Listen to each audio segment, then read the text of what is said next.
Assalomu alaykum 9-sinf o'quvchilari. Xo'p, demak, yakuniy imtihon masalalarini yechishni davom ettiramiz. Demak, 3-qismga kelib qoldik. Kombinatorika masalalari va ma'lumotlarni tahlili.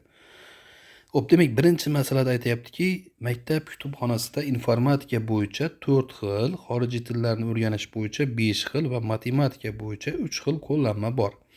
Jasur 2 xil sohadagi qo'llanmalardan bittadan olib bilimlarini mustahkamlamoqchi.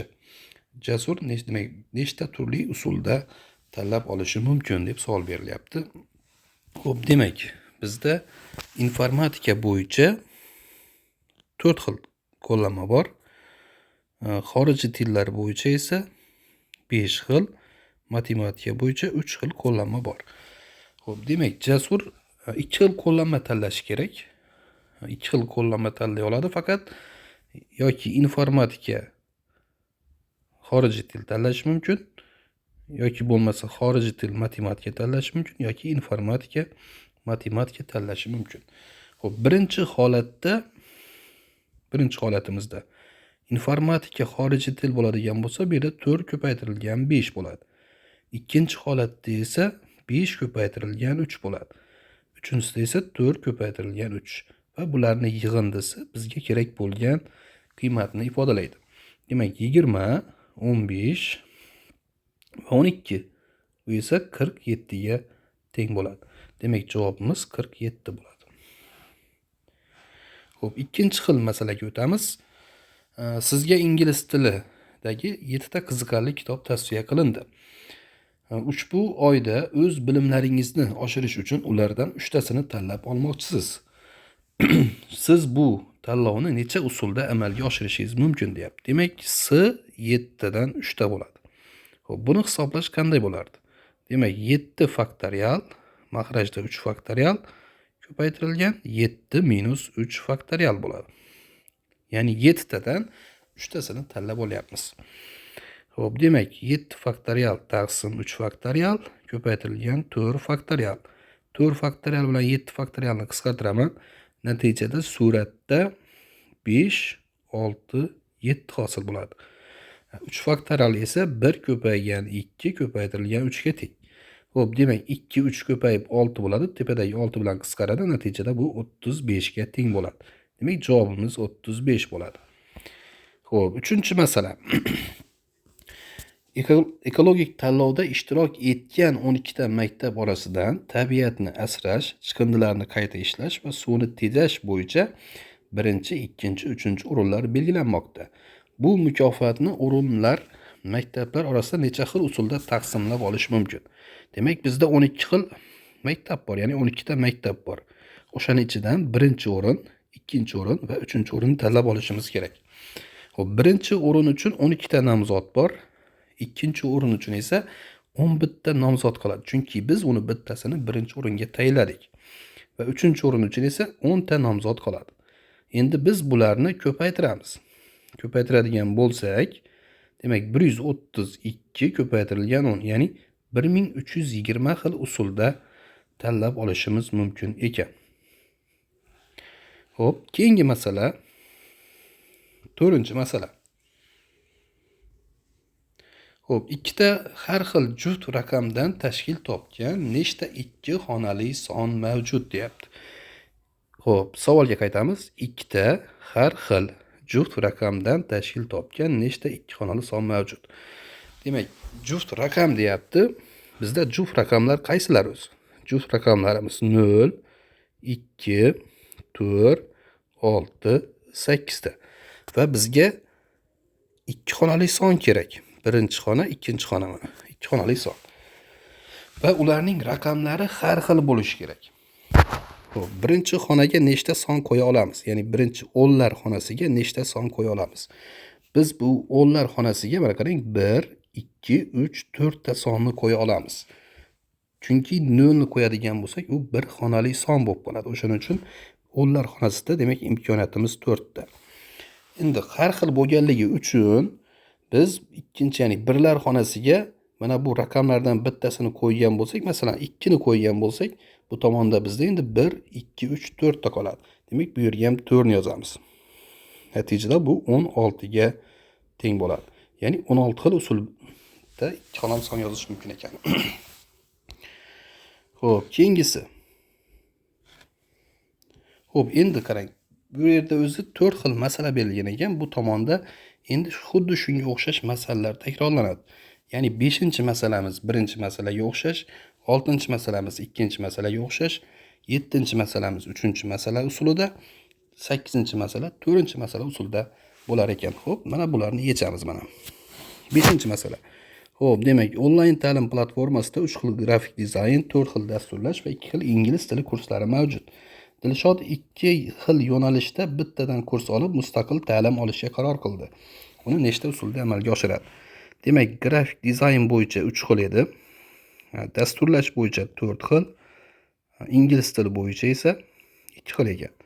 Demak, u tanlashi mumkin grafik dizayn bilan dasturlashni yoki dasturlash bilan ingliz tilini yoki grafik dizayn bilan ingliz tilini tanlashi mumkin. Demak, bu holatlar. Birinchisi 3 ko'paytirilgan 4, ikkinchisi 4 ko'paygan 2, uchinchisi 3 ko'paytirilgan 2 bo'ladi. Ularni hisoblaydigan bo'lsak, 12, 8, 6 bo'ladi.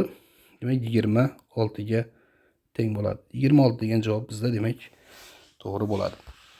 Xo'p, keyingisi. Maktabdagi til kursida 8 xil chet tili mashg'ulotlari mavjud. Siz bu yil davomida demak kamida 4 tasiga qatnashib, bilim doirangizni kengaytirmoqchisiz. Bu kurslarni necha xil usulda tanlashingiz mumkin. Xo'p, bu yerda bitta narsa bor ekan, mana bu so'z. Kamida 4 tasida qatnashib deyapti. Demak, kamida 4 tasida qatnasha olishingiz kerak. Demak, bu yerda sal boshqacha bo'lar ekan, lekin bu masalamiz, lekin xuddi o'sha usul. Ya'ni kamida 4 ta bo'ladigan bo'lsa, S8 dan 4, S8 dan 3, S8 dan 2 va S8 dan 1 bo'ladi. Uzr, adashdim. Kamida deyapti-ku. Kamida bo'ladigan bo'lsa, S8 dan 5, S8 dan 6, S8 dan 7, S8 dan 8 bo'ladi. Ya'ni barchasiga ham qatnashishi mumkin. Xo'p, demak, birinchisi 8 faktorial taqsim 4 faktorial ko'paytirilgan 8 minus 4, ya'ni 4 faktorial bo'ladi. Keyingisi 8 faktorial taqsim 5 faktorial ko'paytirilgan 3 faktorial. Undan keyingisi 8 faktorial taqsim 6 faktorial ko'paytirilgan 2 faktorial. Undan keyingisi 8 faktorial taqsim 7 faktorial ko'paytirilgan 1 faktorial. Undan keyingisi 8 faktorial taqsim 8 faktorial ko'paytirilgan 0 faktorial. Xo'p, endi hisoblaymiz. Birinchisi demak 4 faktorial 8 faktorial qisqaradigan bo'lsa, suratda 5, 6, 7, 8 ni ko'paytmasi qoladi. Mahraji esa 4 faktorial, ya'ni 1, 2, 3, 4 bo'ladi. Ikkinchisi 5 bilan 8 ni qisqartiramiz. Suratda 6, 7, 8 bo'ladi. Mahrajda esa 1, 2, 3 bo'ladi. Xo'p, keyingisida 6 faktorial bilan 8 faktorial qisqaradigan bo'lsa, demak bu yerda 8 ko'paygan 7, mahrajda esa 1 ko'paygan 2 bo'ladi. Undan keyingisi demak bu ikkalasi qisqaradi. Suratda 8 ni o'zi, mahrajda 1. Bu yerda ham qisqarib 0 faktorial bilasiz, 1 ga teng, shuning uchun 1 taqsim 1 bo'lib qoladi. Xo'p, endi hisoblaymiz. Bu ikkalasi 8 bu bilan ketadi. Bu yerda qisqaradi 2 qoladi. 10 70 bo'lar ekan. Plus 3 bilan 2 6 ni berib 6 bilan qisqaradi. Bu 56 ga teng bo'lar ekan. Bu ikkalasi qisqaradi. Bu yerda 4 qoladi. 28 bo'lar ekan. Bu 8, bu esa 1 ga teng. Xo'p, qo'shamiz endi bularni.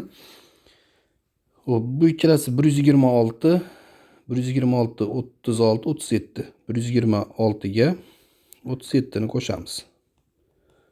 Xo'p, demak 3, 6, 1. Demak 163 hosil bo'lar ekan. 7-chi. Xo'p, 7-chida bu yerda 10 ta guruh bor. Birinchi guruh eng yaxshi loyiha, ikkinchisi eng yaxshi suvni tejash loyihasi, eng yaxshi tabiatni asrash loyihasi. Xo'p, bu yerda demak 10, 9, 8 ni ko'paytmasi bo'ladi. Ya'ni 720 xil usulda bo'ladi. Raqamlari turli va 4 dan katta bo'lmagan nechta ikki xonali son bor? 4'ten katta bo'lmagan demak 0, 1, 2, 3 va 4. 4 ham kiradi chunki 4'ten katta bo'lmagan deyapti. Nechta ikki xonali son mavjud? Ikki xonali son tuzishimiz kerak. Birinchi va ikkinchi xona. Demak, bu yerda o'nlar xonasiga 4 ta imkoniyatimiz bor. Birlar xonasiga ham 4 ta. Demak, 16 ta bo'lar ekan.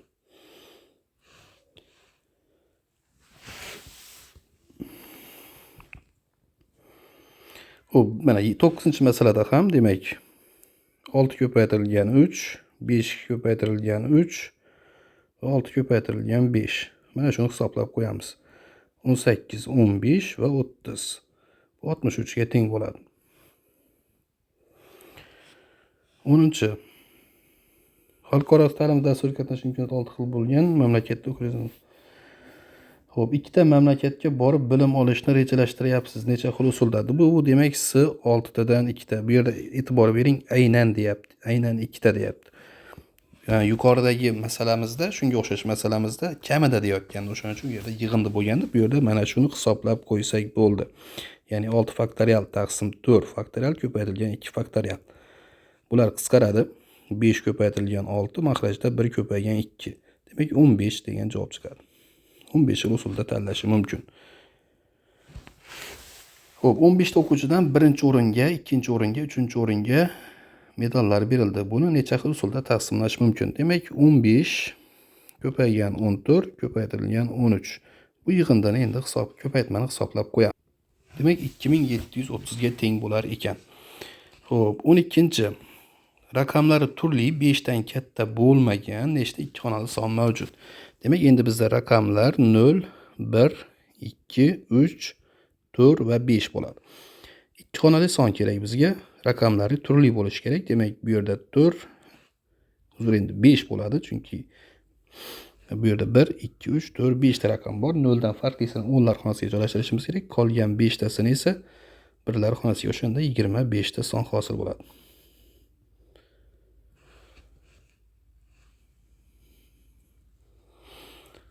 Xo'p, keyingisi texnologiyalar markazida xorijiy tillarni 3 xil mobil dastur, dasturlashni o'rganish 4 xil mobil dastur va hokazo. Bu ham demak yuqoridagi masalalarımizga o'xshash. Demak 4 ko'paytirilgan 3, 3 ko'paytirilgan 2, 4 ko'paytirilgan 2. 12, 6, 8. 26 bo'ladi.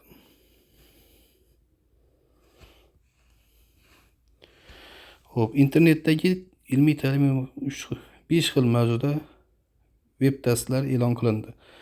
Aynan 3 ta deyapti. Demak, bu S 5 dan 3 bo'ladi. Ya'ni 5 faktorial mahrajda 3 faktorial ko'paytirilgan 2 faktorial. Bu ikkalasi qisqaradi. 4 bilan 5 ni ko'paytmasi mahrajda esa 2. 20 demak 10 ga teng bo'ladi. 15. Demak, bu yerda 8, 7, 6 ni ko'paytiramiz. Ya'ni 42 ga ko'paytiramiz 8 ni. 336 ga teng bo'lar ekan.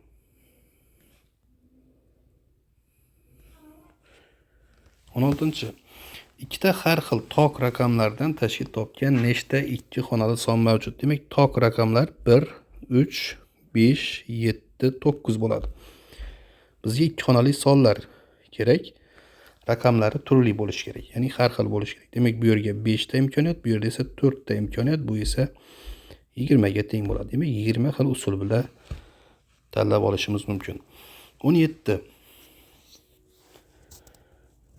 Xo'p, demak, ulardan ikkitasini tanlashimiz kerak bittadan. Bu ham demak yuqoridagi masalaga o'xshab 6 ko'paytirilgan 8, 8 ko'paytirilgan 5 va 6 ko'paytirilgan 5 bo'ladi. 48, 40 va 30. Demak, 70, 118 xil usul bo'lar ekan. 18. Sport bilan shug'ullansangiz siz demak ustozingiz sizga 5 xil sport turini tavsiya qiladi. Siz ulardan ikkitasini tanlamoqchisiz. Buni necha xil usulda tanlashingiz mumkin? Demak, bu S 5 tadan 2 ta bo'ladi. Ya'ni 5 faktorial 2 faktorial ko'paytirilgan 3 faktorial. Ikkalasini qisqartiramiz. Bu yerda demak 4 bilan 5 qoladigan bo'lsa, mahrajda 2. Demak, bu 10 ga teng bo'lar ekan. 19-chi.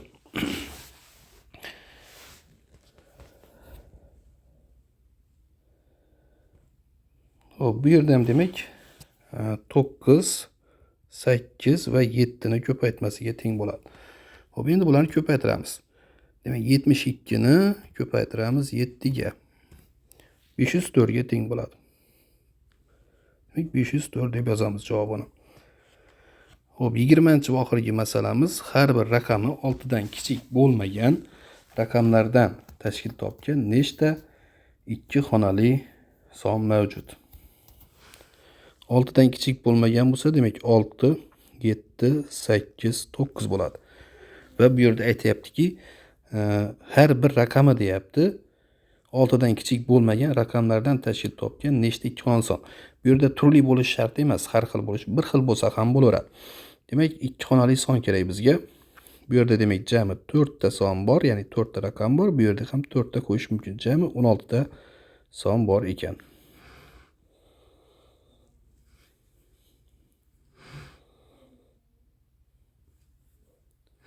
Bu demak oxirgi masalamiz edi. Endi keyingi darsda kvadrat funksiyalar mavzusini ko'ramiz.